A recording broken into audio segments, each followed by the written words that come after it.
The explosion of the Deepwater Horizon platform resulted in the release of an estimated 205 million gallons of oil into the Gulf of Mexico in a 3-month span.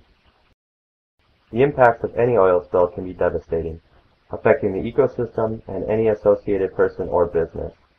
While human intervention is necessary and most methods of cleanup are environmentally friendly, the use of chemical dispersants is one such method that is controversial.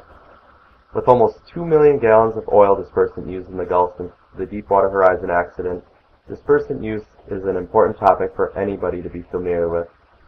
By the end of this movie, you should understand what dispersants are, how they work, and that dispersants are potentially harmful to the environment. Simply put, dispersants accelerate natural oil degradation by breaking down oil into small droplets which spread out over a larger area.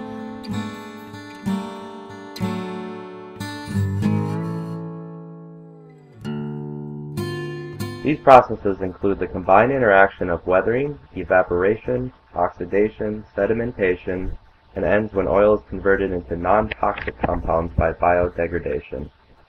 These processes degrade the estimated 168 million gallons of oil that is naturally released into the marine environment every year off of U.S. shores. Weathering involves the combined action of currents, temperature, waves, wind, and other environmental aspects that will break down oil physically and chemically to form droplets. Evaporation occurs when the liquid component of oil is evaporated into the air, and oxidation is the chemical transformation of oil components, which allows oil to combine with water molecules, ultimately resulting in oil breakdown. Sedimentation is the process by which oil combines with suspended material and is then deposited on the seafloor. Filter feeders such as the baleen whale, scallops, clams, and mussels also filter out oil, which is then deposited on the seafloor. Simultaneously with these other processes, biodegradation occurs, which involves microorganisms that break down oil. The oil is broken down into non-toxic compounds, and it is important to remember that each of these processes is aided by every other process. Again, chemical dispersants accelerate oil degradation by working in unison with natural processes to ultimately degrade oil into these non-toxic compounds. Dispersants may sound like a good idea, but are dispersants actually effective when it comes to oil degradation and dispersion?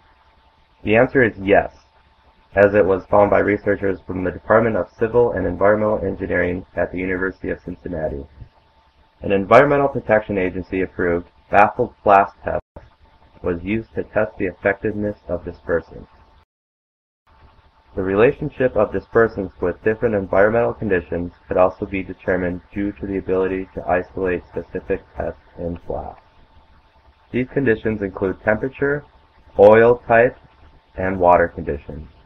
Water conditions being the mixing energy of currents, waves, and wind, which were simulated by swirling and shaking the flask at different speeds.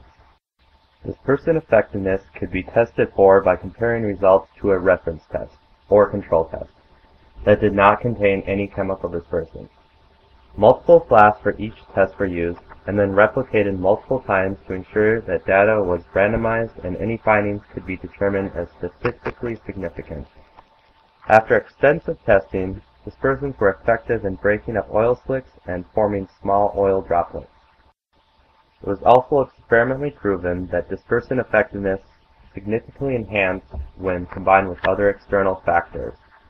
The combination of vigorous water conditions and an increase in temperature led to these further increases in oil degradation rates.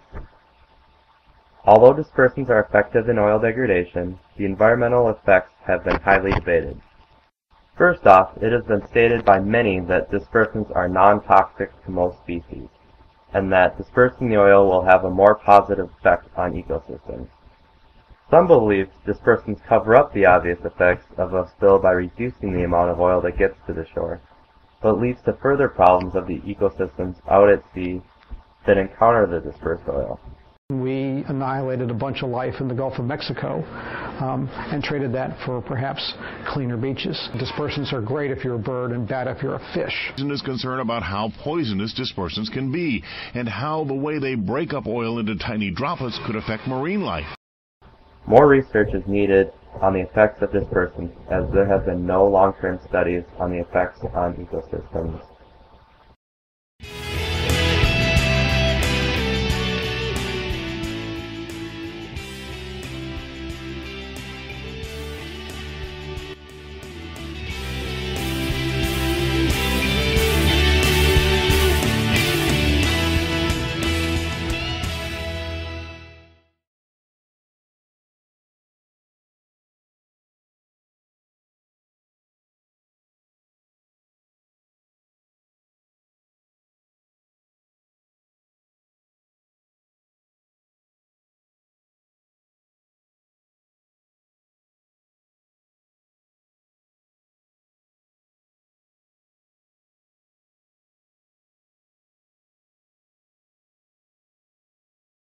To tell the public that they're safe from the oil, but we're not entirely out of the woods yet. Long-term impacts to the Gulf of Mexico. Nobody knows. Nobody knows that.